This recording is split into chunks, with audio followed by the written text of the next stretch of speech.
Yo les bros, bienvenue sur Spatule Bro, je suis le chef et on se retrouve aujourd'hui pour parler de la nouvelle petite anthologie, on va appeler ça comme ça, Star Wars, disponible sur Disney+, et réalisé en animation, et réalisé, scénarisé par Dave Filoni, si je dis pas de bêtises, qui est un peu le monsieur Clone Wars, qui est aussi responsable, il me semble, en grande partie de The Mandalorian. Alors, avant de commencer, bien sûr, petit instant promo comme d'habitude, Arena tome 1 et 2, disponible dans toutes les librairies près de chez vous, ou tu peux aussi le commander sur internet. Lien dans la description, futur classique. Voilà, c'est tout. Comme ça, c'est dit, on peut passer à autre chose. Oui. Tu vois ce que je veux dire? C'est débile. Calmos, les amis. Ah, j'aime bien ça. Ça, c'est bon. C'est la manière la plus stylée de voler. C'est pas la Superman avec les bras devant, on s'en bat les couilles de ça. Tu fais oh. Et en fait, tu t'es éclaté comme film.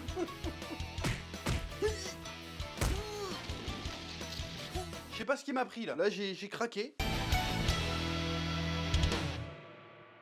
Bon, alors, petite anthologie Star Wars, c'est-à-dire c'est une série en 6 épisodes, de très court métrage d'une quinzaine de minutes, qui retrace les parcours de deux personnages. D'un côté, nous avons le comte Dooku, on nous raconte un peu son basculement vers le côté obscur, et de l'autre côté, nous avons des petites histoires sur Ahsoka Tano, qui est le personnage phare de Dave Filoni. Et force est de constater, si même globalement c'est très très bien, franchement en termes de réalisation, en termes d'animation, c'est vraiment réussi, il y a une ambiance de balade, c'est très cool, ça exploite vraiment l'univers Star Wars très bien. Force est de constater que la partie sur Ahsoka Tano, elle rajoute pas grand chose au schmilblick. C'est-à-dire qu'en fait que le personnage a tellement été mis en avant dans toutes les autres productions Star Wars que même dans Rebels ça est déjà là et tout, même si j'ai pas tout vu Rebels, j'ai vu quelques épisodes mais j'ai suivi. Je regarde des vidéos résumées sur YouTube, donc je me tiens à jour sans vraiment me tenir à jour. C'est-à-dire que je connais sans vraiment connaître. Ouais ta gueule, j'ai pas le temps de tout regarder, d'accord, ne me juge pas. Bref, et en fait, on n'apprend pas grand-chose de plus sur elle, quoi. Le premier épisode où on la voit, comment dire, quand elle est bébé, dans son village natal, sur sa planète natale, et qu'on découvre que ses parents découvrent, après une petite aventure, que c'est probablement une Jedi, voilà, c'est tout. Ça apporte vraiment pas grand-chose au schmilblick, on aurait pu ne pas voir ça. Bon, après, c'est très sympa, c'est très joli, pas de souci. Mais ça apporte pas grand-chose. Le deuxième épisode, pareil, c'est purement fan service, c'est un peu facultatif. Disons que ça explique comment elle a fait pour survivre à l'Ordre 66, parce que c'était une des rares Padawan parmi les Jedi à avoir été entraînée à combattre des clones pendant que tous les autres étaient entraînés à combattre des droïdes. Voilà, tu vois juste Anakin qui la sort de son entraînement et qui fait vas-y, il y a la 501ème, là je crois que c'est la 501ème il me semble. Il la met dans un hangar, elle fait allez, la 501ème, là vous la mitraillez et toi t'as intérêt de dévier tous les tirs. Et en fait elle s'entraîne pendant des heures, c'est limite de la torture pour réussir à dévier tous les tirs. Voilà, c'est tout. Du coup c'est juste un petit bonus qui nous permettrait de comprendre comment ça se fait qu'elle a réussi à survivre à l'Ordre 66 et à... Parce qu'il me semble que dans dans le dernier épisode de Clone Noir, à un moment elle se fait vraiment mitrailler par tout le monde et elle arrive à s'en sortir alors que les autres se font baiser. Voilà, c'est tout, c'est pas forcément... on voit pas le personnage différemment, voilà, c'est Ahsoka Tano, elle est devenue trop forte, voilà. Et le dernier épisode d'Ahsoka Tano, pareil, truc classique du Jedi qui se plante parmi la population, ce qu'on a déjà pu voir dans Obi-Wan, la série Obi-Wan. À un moment donné, elle se fait cramer, et puis tu t'attends à un combat de bâtard contre un inquisiteur plutôt stylé, et puis en fait, elle le torche en deux. Là, j'ai lâché mon petit waouh. Je m'attendais à un gros combat. En plus, tu vois elle est désavantagée. Elle a pas son sabre laser, elle est toute seule. L'inquisiteur a l'air vachement énervé. Il vient de cramer un village à lui tout seul. Tu te dis, ouah, elle va être dans la merde, elle va souffrir, et puis non, elle arrive, fait hop, rentre chez Mémé. Elle l'a calmé direct. J'étais chaud, je fais oh. Puis après, l'épisode se termine là-dessus, quoi. Bon, le seul passage sympa, c'est qu'en début d'épisode, on la voit assister aux funérailles de Padmé Amidala, du coup. Ça, c'était plutôt sympathique. Mais franchement, à part, c'est vraiment très fan-service, quoi. La partie sur Ashoka Tano, je l'ai trouvé vraiment fan-service, ça apportait pas grand-chose au schmilblick. En revanche, tout le segment autour de la conversion de Dooku au côté obscur est vachement intéressante. Parce que déjà, on approfondit un petit peu dans le premier épisode sa relation avec Qui-Gon Jinn, donc on voit un peu plus de Qui-Gon Jinn, Et autant quand tu t'intéresses un peu à l'univers étendu qui a été plus ou moins effacé aujourd'hui, tu savais que Qui-Gon Jinn, ça avait toujours été un peu un rebelle, dans le sens, ouais, il obéit au conseil des Jedi, il est sage et tout ce que tu veux, mais putain, il me casse les couilles, ces vieux cons. Il avait quand même le côté un peu tête brûlée, à la limite de la ligne, tu vois. D'ailleurs, c'est ça qui l'a emmené à choisir Anakin. Il fait, ouais, normalement, le conseil Jedi, il veut pas d'Anakin, il est trop vieux et tout. Il fait, fermez vos gueules, moi je veux le prendre quand même, tu vois. Obi-Wan, il est prêt, vas-y, c'est bon, faites pas chier. Et en fait, tu vois que c'est un peu hérité de sa formation avec Dooku, parce que Dooku était pareil. C'est-à-dire que Dooku, il était, bon, je suis un Jedi, je suis un gentil et tout, mais quand il voyait de l'injustice, voir le premier épisode, c'est un fils d'un sénateur qui s'est fait kidnapper par des gens d'une planète, j'ai oublié le nom de la planète, qui en fait ont fait ça pour protester des conditions de vie dans lesquelles il vivait, parce que le sénateur fait pas son taf, et en fait il profite de son statut de sénateur pour s'en mettre plein les fouilles, il s'occupe pas de son peuple, il les exploite, les mecs ils en ont gros sur la patate, donc ils font une action pour qu'il se passe quelque chose, tu vois. Et les Jedi sont arrivés normalement de base pour libérer le fils du sénateur, mais quand ils se rendent compte qu'en fait le sénateur c'est un pourri et qui s'apprête à buter tout le monde, et ben Dooku il pète un câble, il fait genre bon allez, je vais t'étrangler sale bâtard, là j'en ai marre, moi je cherche le peuple, je suis pas venu pour servir les intérêts de corrompus en fait, donc vas-y, je pète un câble, il y a combien de fois putain mon maître est en train de péter un câble, il va libérer le gamin, fait va sauver ton père, vas-y ça va partir en couille. J'ai trouvé l'épisode vraiment très cool, et cette dynamique, finalement on se dit que Dooku, il n'a pas été séduit par le côté obscur, par quête de pouvoir, par quête de puissance ou par manque de reconnaissance. Il l'a fait par conviction, en fait. C'est ça qui est super intéressant. Il l'a fait par conviction parce il trouvait, selon lui, que les Jedi étaient devenus un outil du pouvoir, en fait.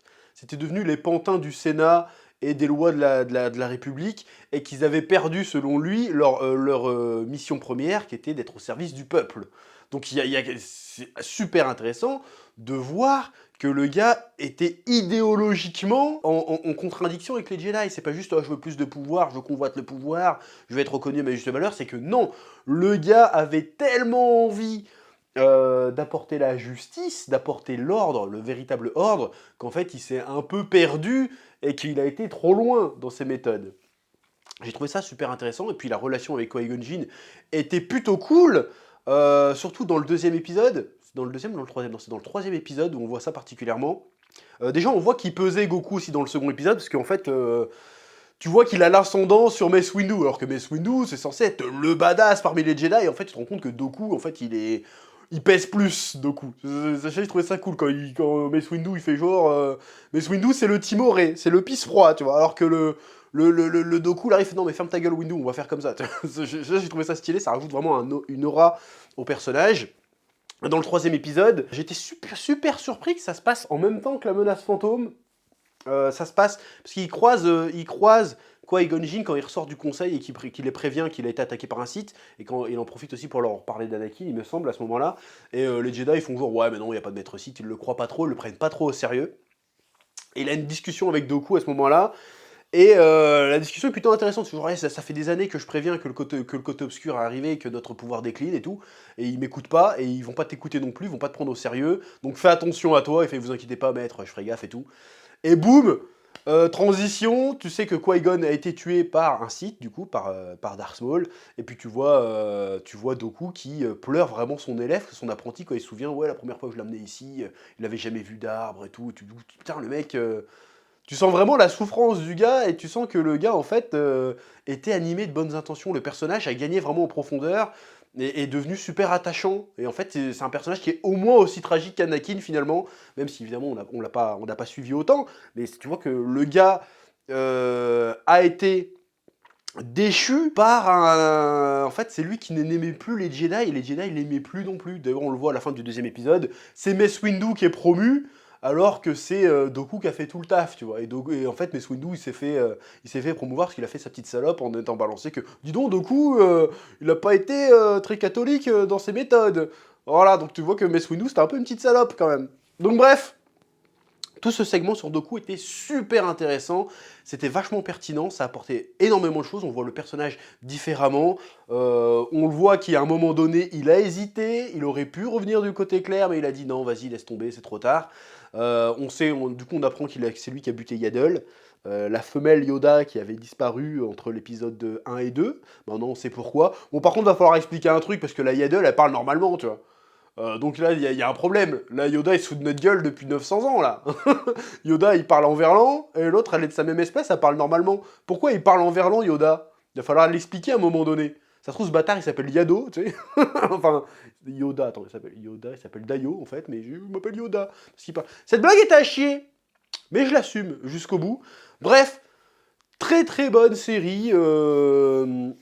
C'est vraiment en destination des fans, par contre, hein, parce qu'en vrai, sinon ça apporte pas énormément de choses, en vrai, mais le personnage de Dooku est vraiment mis en valeur. C'est cool, on voit Qui-Gon jeune, c'est cool. Voilà, ça c'était plutôt sympa. Puis c'est rare qu'on voit des trucs d'avant les films aussi. Ça c'est assez surprenant de voir des événements d'avant les films, parce que les deux premiers épisodes qu'on voit, ça date d'avant les films. Donc autour de Doku, hein, j'entends, bien sûr. Donc vraiment cool de voir des périodes avant les films, ça c'était assez sympathique. Bref, ce Tale of Jedi était très sympa, hein, c'est évidemment, c'est que des petits courts-métrages, mais ça enterre Obi-Wan Kenobi, ça enterre The Book of Boba Fett, c'est pas loin d'enterrer Mandalorian aussi, hein, parce que c'est, franchement, je pense que, en vrai, le futur de Star Wars, il devrait être en animation, hein, au lieu de se faire chier avec du deepfake, là, faites-moi les aventures de Luke Skywalker après l'Empire après le retour du Jedi. Voilà, mais racontez-moi comment il a monté son académie Jedi et comment c'est parti en couille, mais tu me fais ça en mode animation, comme ça tu peux réutiliser l'acteur, ça pourrait être vachement cool de faire ça. Faites ça en vrai. Moi, une série sur Luke Skywalker pour voir comment il a monté son académie et comment s'est pété la gueule, les origines de Kylo Ren, personnage éclaté, mais vas-y, je veux voir le mariage de Luke et Leia, Je veux voir le mariage de Han Solo et de Leia. Vous avez moyen, en fait, de faire de l'oseille là-dessus. Faites-le en animation, en plus le style de Clone Wars passe super bien. Y a pas de raison que vous pouvez pas vous foirer, en fait. Donc vas-y, faites ça plutôt que faire des spin-offs à la con, là. Balancez-nous une histoire sur Luke Skywalker, faites-nous kiffer. Bref, c'était très bien, je vous invite vraiment, si vous l'avez pas déjà vu, à aller regarder ça. Production de qualité, c'est stylé. Voilà, c'est tout ce que j'avais à dire sur Tales of the Jedi. Pouce bleu, abonnement, commentaire, que la passion te guide, je vais dire même plus que la passion saute avec vous. A très bientôt sur Spatule Bro pour de nouvelles vidéos. Oui.